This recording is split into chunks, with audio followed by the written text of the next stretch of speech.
Alors, le garde-manger, un des endroits où le désordre peut reprendre facilement car il y a beaucoup de rotation.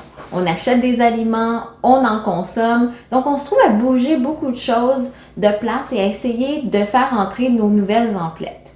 En plus, c'est souvent un endroit utilisé par plus d'une personne à la maison, donc c'est hyper important de l'avoir optimisé, de trouver des systèmes de rangement qui nous permettent de maximiser l'espace et de le rendre beaucoup plus fonctionnel. Donc, je vous parle aujourd'hui de 5 articles de rangement essentiels après ceci.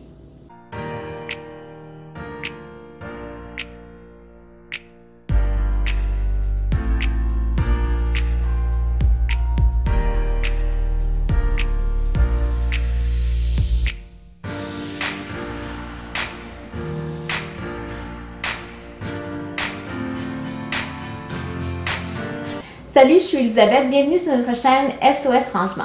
Merci énormément de nous suivre et de partager la vidéo avec votre entourage. Alors aujourd'hui, je vous parle de 5 articles de rangement pour vous permettre d'organiser votre garde-manger. Mais évidemment, tous les garde-manger sont différents, donc c'est à vous de décider lequel vous convient à vous, à votre famille et à l'espace que vous avez disponible. D'ailleurs, nous avons récemment fait une vidéo sur les étapes à suivre pour bien optimiser votre garde-manger, donc allez voir ça. Alors, le premier produit dont je vais vous parler, c'est le présentoir étagé pour les conserves. Donc, c'est celui-ci. On connaît tous le présentoir étagé pour les épices, mais est-ce que vous connaissez celui pour les conserves? En fait, ce présentoir-là a des marches un peu plus larges, justement pour convenir aux différentes grandeurs de conserve. Et ce que j'aime bien aussi, c'est comme c'est en étage, on peut bien voir notre inventaire de conserve en un clin d'œil, donc on évite de gaspiller et d'acheter en double.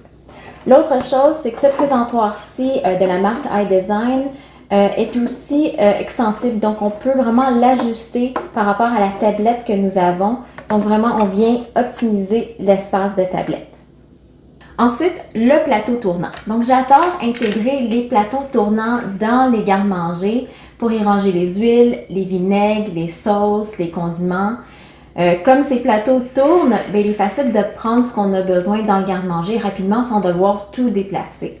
Et aussi, il existe différents diamètres de plateaux. Donc, n'oubliez pas de bien mesurer la profondeur de votre tablette pour acheter le bon produit. Donc, il y en a de différents matériaux, celui-ci en plastique blanc. J'aime beaucoup celui de iDesign aussi, transparent avec un look plus moderne. Mais ça peut s'agencer dans n'importe quel style de garde-manger. Maintenant, parlons de conservation des aliments. Donc, je pense que c'est essentiel d'avoir au moins quelques contenants hermétiques dans le garde-manger. Ne serait-ce que pour les farines, les sucres, les riz peut-être. Beaucoup de personnes aiment tout transvider dans des contenants hermétiques, mais ce n'est pas pour tout le monde et c'est correct comme ça. Si vous savez que transvider vos aliments à chaque fois que vous revenez de faire de l'épicerie, ça va être difficile à maintenir, mais c'est correct, vous n'êtes pas obligé de le faire. Mais si vous avez quelques aliments de base que vous voulez garder dans des contenants hermétiques, c'est une excellente option. Personnellement, j'aime beaucoup les contenants OXO qui ont justement un bouton poussoir ici sur le dessus du couvercle. Ils sont faciles à nettoyer, d'excellente qualité, sont durables, ils sont même esthétiques, ils sont vraiment jolis, puis ça peut vraiment s'agencer dans n'importe quel type de garde-manger. Les marques Rubbermaid ou Tupperware sont aussi des marques à considérer, mais juste pensez à comment est-ce que vous pouvez intégrer des contenants hermétiques dans votre garde-manger. Toujours dans la thématique de bien conserver les aliments, pour les pommes de terre et les oignons, c'est important d'avoir des contenants qui permettent la circulation d'air. Donc, on va opter pour des paniers troués ou des grillages un peu dans ce genre-ci. J'ai aussi un autre contenant, ici c'est de la marque Tupperware, qui ont vraiment des trous en avant. Donc, c'est vraiment fait exprès pour ce genre d'aliments-là. Ce qui est important aussi de noter, c'est qu'on doit garder les patates et les oignons loin de la lumière pour éviter qu'ils vont germer. Donc, soit qu'on les met sur une tablette du bas du garde-manger ou bien même dans un placard à part pour vraiment qu'ils ne voient pas la lumière. Et finalement, je veux vous parler des bacs à intégrer dans le garde-manger pour catégoriser vos aliments, mais aussi pour optimiser votre espace et le rendre beaucoup plus fonctionnel et accessible. Idéalement, vous aurez un bac de collations sucrées, un autre peut-être pour les collations salées, un autre pour les pâtes, un autre pour peut-être les aliments de déjeuner. Bref, l'important c'est de voir si vous voulez voir vos aliments à travers vos contenants. Si c'est le cas, vous allez opter pour un bac transparent, un peu de ce genre-ci, ou bien si vous voulez plutôt un look plus uniforme avec des bacs plus opaques comme ça. Donc, par exemple, celui-ci, c'est un transparent de la marque iDesign. Il est compartimenté à l'intérieur, mais dans le fond, ça vous permet de voir vos aliments à travers.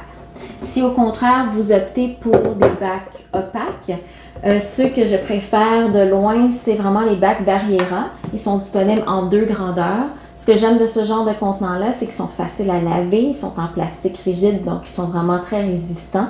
Mais les 2 grandeurs vous permettent aussi une certaine flexibilité dans votre garde-manger. Ceci étant dit, les 2 options sont valables. C'est vraiment une question de préférence. C'est important, par contre, malgré l'option que vous allez choisir, c'est de toujours étiqueter vos bacs pour s'assurer que tout le monde puisse se retrouver dans votre garde-manger.